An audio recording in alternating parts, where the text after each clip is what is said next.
நீங்கள் தலையை தூக்கி அண்ணாந்து பார்க்குற இந்த வானம் வெறுமன வானம் மட்டுமே இல்லை. இரவு நேரங்களில் இது ஒரு மிகப்பெரிய புக்காக நம்ம எடுத்துக்கலாம். இங்கே இருக்கக்கூடிய ஒவ்வொரு நட்சத்திரமும் இந்த புக்கோடைய ஒவ்வொரு பேஜுன்னு சொல்லுவோம். ஒவ்வொரு பேஜையும் படிக்க படிக்க அடுத்தடுத்த பேஜ் என்னவா இருக்கோ அப்படிங்கிற ஒரு ஆசையை கண்டிப்பாக தூண்டும். இப்போ ரீசெண்டாக இந்த மிகப்பெரிய புக்கில் ஒரு புது பேஜை நம்ம கண்டுபிடிச்சிருக்கோம். இந்த பேஜ், அதாவது இந்த பொருளை கண்டுபிடிச்சது ஜேம்ஸ் வெப் ஸ்பேஸ் டெலஸ்கோப். இந்த பேஜில் இருக்கக்கூடிய பொருள் ரொம்ப ரொம்ப பழமையான கேலக்ஸி. கிட்டத்தட்ட 13.5 பில்லியன் ஆண்டுகளுக்கு மேலே பழமையாக இருக்கலாம் அப்படிங்கிறத ஜேம்ஸ் வெப் நம்புது. ஜேம்ஸ் வெப் என்ன பார்த்துருக்கு, என்ன ஏதுங்கிறத நம்ம டைரெக்டாக அந்த பேஜை படித்தே தெரிஞ்சுக்கலாம். நான் உங்கள் எல்பிகே, இது செனித் ஆஃப் சயின்ஸ்.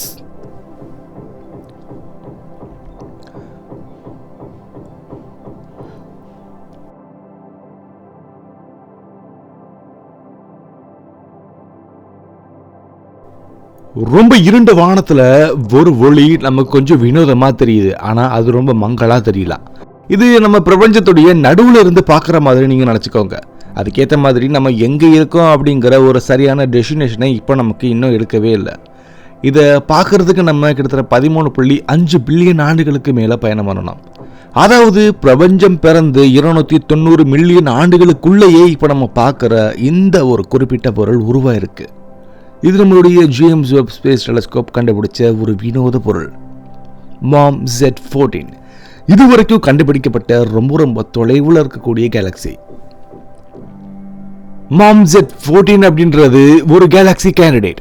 அதாவது இதுவே உண்மையிலேயே ரொம்ப தூரத்தில் இருக்கக்கூடிய ஒரு கேலக்ஸியா அப்படிங்கிறது ஃபியூச்சரில் மேபி மாறலாம். ஏன்னா இதை விட ரொம்ப தூரத்தில் இருக்கக்கூடிய கேலக்ஸியை நம்ம ஜேம்ஸ் வெப் மாதிரியான அடுத்த ஒரு தொலைநோக்கி பார்க்கறதுக்கான வாய்ப்புகள் ரொம்பவே அதிகமாக இருக்குது. இதோட ரெட் ஷிஃப்ட் மதிப்பு 14.32. இதோடைய தூரத்தை நம்ம இந்த ரெட் ஷிஃப்ட் மதிப்பில் நம்ம பார்த்தோம்னா எவ்வளோ தூரத்தில் இருக்குன்றத நமக்கு ஓரளவுக்கு நமக்கு தெரியும்.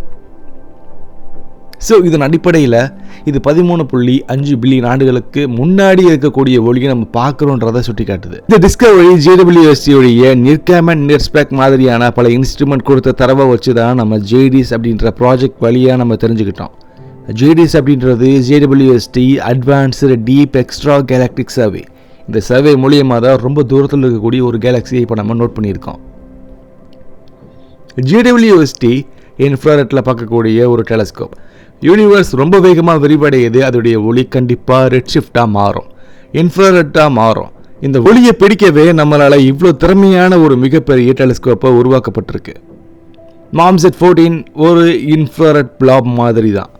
நம்ம கண்ணுக்கு இது கொஞ்சம் வினோதமாக தெரியும். ஆனால் அதை கன்ஃபார்ம் பண்ண JWST நிர்ஸ்பெக் இன்ஸ்ட்ருமெண்ட் மூலியமாக ஒளி விகிதத்துடைய ஃபிங்கர் பிரிண்ட்டை கண்டுபிடிச்சோம். அதில் நம்ம என்ன பார்த்தோம் தெரியுமா? அங்கே இருக்கக்கூடிய பல உலோகங்கள். இதில் அதிகமான கார்பன், ஆக்சிஜன், நைட்ரோஜன் மாதிரியான உலோகங்கள் இருக்குன்றதை நம்ம கண்டுபிடிச்சோம். இதுவே இந்த கேலக்சிக்குள்ளே நடக்கிற நட்சத்திர உருவாக்கத்துடைய அடையாளத்தை நமக்கு வெளிப்படுத்தும். மாம் Z14 வெறும் கேலக்ஸி மட்டுமே இல்லை, இது ஒரு மிகப்பெரிய ஒரு ஸ்டார் பஸ் கேலக்ஸி. கேலக்சியில் குறிப்பிட்ட இடத்துல மட்டும்தான் நட்சத்திரம் உருவாகும், சில இடத்துல நட்சத்திரம் உருவாகாமே இருக்கும். இந்த வினோதமான ஒரு விஷயத்தை நீங்கள் கேட்கும்போது கண்டிப்பாக புதுசாக தான் இருக்கும். நீங்கள் முழுசாக தெரிஞ்சுக்கணுன்னா அதுக்கான லிங்க் ஐக்கானில் ஷோ ஆகும். ஃபஸ்ட் நீங்கள் இந்த பழமையான கேலக்ஸியை பார்த்து முடிச்சுட்டு அப்புறம் அதை கிளிக் பண்ணி பாருங்கள். ஸ்டார் பஸ் கேலக்ஸி, அதாவது ரொம்ப குறைந்த காலத்தில் ரொம்ப அதிகமான நட்சத்திரங்களை உருவாக்கக்கூடிய கேலக்ஸியை தான் நம்ம அப்படி சொல்லுவோம். ஆனால் இங்கே இருக்கக்கூடிய கார்பன் அண்ட் நைட்ரோஜனுடைய அளவு நம்மளை சிக்கலுக்கு இழுக்குது. இது ரொம்ப அதிகமாகவோ குறைவாகவோ இருக்குது. இது ஒரு பாப்புலேஷன் 3 நட்சத்திரங்களை ரொம்ப அதிகமாக வெடிச்சு விட்டுருக்குமோ அப்படின்ற ஒரு கேள்வி நமக்கு வெளிப்படுத்துது. இதனால் ரொம்ப சிதைஞ்சு போன உலோகங்கள் இந்த கேலக்சியில் ரொம்ப அதிகமாக படிஞ்சிருக்கிறத நம்ம பார்க்குறோம். பாப்புலேஷன் 3 நட்சத்திரம் அப்படின்றது பிரபஞ்சத்தில் உருவான முதல் ஸ்டார்ஸ்ன்னு சொல்லலாம். ஹைட்ரோஜன் அண்ட் ஹீலியம் மட்டுமே இருக்கக்கூடிய மிகப்பெரிய அளவிலான ஒரு ஜெயிண்ட். அது வெடித்த பின்னாடி அதோடைய கனிமங்கள் வெளியே ரொம்ப அதிகமாக பரவும். மாம் Z14 கேலக்சியில் இருக்கக்கூடிய அந்த உருவான பாப்புலேஷன் 3 நட்சத்திரம் எல்லாமே ரொம்ப அதிகமாக இருக்குன்றத ஒரு அடையாளமாக நம்ம தெரிஞ்சுக்கிட்டோம். இது வெறும் ரொம்ப தூரத்தில் இருக்கக்கூடிய கேலக்சி மட்டும் இல்லை, இது நம்ம மூதாதையர்களை கண்டுபிடிக்கிறதுக்கான சில ஃபிங்கர் பிரிண்ட்டை வச்சிருக்கிற ஒரு மிகப்பெரிய பெட்டகம். நம்ம பார்த்துக்கிட்டு இருக்கக்கூடிய மாம்செட் 14 கேலக்ஸி 13.5 பில்லியன் ஆண்டுகளுக்கு முன்னாடியே இருந்துச்சுன்னா அது எப்படி அந்த ஒளியை இப்போ நம்ம பார்க்குறோம்? அதுக்கான பதில் ரெட் ஷிஃப்ட் மூலியமாக. பிரபஞ்சம் ரொம்ப வேகமாக விரிவடையுது. அந்த ஒளி அலைநீளமும் கொஞ்சம் கொஞ்சம் நீளமாகிக்கிட்டே இருக்கும். இப்போ அந்த ஒளி நம்மளுடைய கண்ணுக்கு விசிபிள் லைட்டாக இல்லாமல் இன்ஃப்ராரெட்டாக மட்டும்தான் தெரியும். அதை நம்ம ஈஸியாக பார்க்கவே முடியாது வெறுங்கண்ணால். அதனால தான் JWST அதை ரொம்ப ஈஸியாக பார்க்குற மாதிரி நம்ம கண்டுபிடிச்சிருக்கோம். இந்த கேலக்ஸி கண்டுபிடிக்கப்பட்ட காரணம் JDS, அதாவது நம்ம ஆல்ரெடி பார்த்த மாதிரி James web space telescope advanced deep extra galactic survey. இந்த திட்டம் நிர்கேம் மூலியமாக பல படங்களை எடுத்தும் நிர்ஸ்பெக் மூலியமாக அதோடைய ஒளி விகிதத்தை ஆய்வு செஞ்சும் MOMZ14 உறுதிப்படுத்தப்பட்டுச்சு.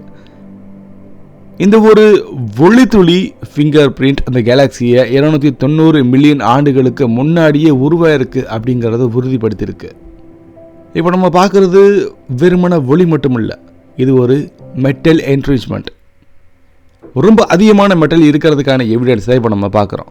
அதாவது இந்த கேலக்ஸிக்குள்ளே நட்சத்திரங்கள் வெடித்து கார்பன் ஹைட்ரஜன் மாதிரியான பல உலோகங்கள் ரொம்ப அதிகமாக இருக்குது. அது வழிஞ்சு ஓடுதுன்னு சொல்லலாம். இதுக்கான காரணத்தை நம்ம பார்த்தோம். பாப்புலேஷன் 3 அப்படின்ற ஒரு நட்சத்திரம் அதிகமாக இருந்தனால மட்டும்தான். நம்ம கணக்கு தெரிஞ்ச எல்லா கேலக்ஸியை விட MOMZ14 ரொம்ப தூரமாக இருக்கக்கூடிய கேலக்ஸி. இது யூனிவர்ஸோடைய ஆரம்பத்தில் நட்சத்திரங்கள் எப்படி உருவாயிருக்கும், எந்த காம்போசிஷனில் இருந்துச்சு, என்ன ரேட்டில் ஸ்டார் ஃபார்மேஷன் ஆச்சு, இதுக்கு இந்த எல்லா கேள்விக்கும் ஒரு துவக்க பதிலாக மட்டும்தான் இந்த கேலக்ஸி இருக்கும். இது வெறும் கடைசியில் கிடைச்ச டேட்டா இல்லை, இது ஒரு காஸ்மிக் லைட் ஹவுஸ்ன்னு சொல்லலாம். எங்கே இருக்குது என்ன ஏதுங்கிறதுக்கான சரியான ஒரு இடத்தை இது காட்டுது. இப்போ நீங்கள் பார்க்குற இந்த பொருள் ஒரு முதல் கேண்டிடேட் மட்டும்தான். ஆனால் இதே மாதிரியான கேலக்ஸி இன்னும் இருக்க முடியும். JWST-உடைய successor Nancy Grace Roman space telescope 2027 maybe launch ஆகலான்னு எதிர்பார்க்கக்கூடிய ஒரு பிரம்மாண்டமான ஸ்பேஸ் டெலஸ்கோப். அது ஒரு 10 மடங்கு விரிவான ஒரு பார்வையை கொடுக்கும். அதனால் MOMZ14 மாதிரியான பல கேலக்ஸிஸ், ஆயிரக்கணக்கான கேலக்ஸிஸ் நம்மளை சுற்றி இருக்கலாம். இப்போ நம்ம பார்க்குற இந்த கேலக்ஸி ஒரு முக்கியமான உண்மையை ரிமைண்ட் பண்ணுது. ஒவ்வொரு ஒளிக்கும் ஒரு குரல் இருக்குது, ஒவ்வொரு கேலக்ஸிக்கும் ஒரு கதை இருக்குது. நம்ம அதை கேட்குறதுக்கு தயாராக இருக்கணும். ஏன்னா அந்த ஒளி இப்போது நம்ம கண்களில் விழுந்துக்கிட்டே இருக்குது. ஆனால் அது ரொம்ப சீக்கிரமாக கிளம்பிடும். நம்ம இந்த உலகத்தில் பிறக்கிறதுக்கெல்லாம் முன்னாடி சரியான பல பொருட்கள் நம்மளை சுற்றி இருக்குது. JWST கண்டிப்பாக இன்னும் தொடர்ந்து பல ஆச்சரியங்களை வெளிப்படுத்தும். இதோடைய அடுத்த தலைமுறை தொலைநோக்கியான Nancy Grace Roman space telescope இன்னும் அதை ஒருபடி மேலே எடுத்துகிட்டு போகும் நம்ம நம்பலாம். இதே மாதிரியான டிஃப்ரெண்ட்டான வீடியோஸ் கண்டிப்பாக ஃப்யூச்சரில் வரும். அதுக்காக நீங்கள் மறக்காமல் சப்ஸ்கிரைப் பண்ணிவிட்டு பெல் ஐக்கானை கிளிக் பண்ணுங்கள். பாய்.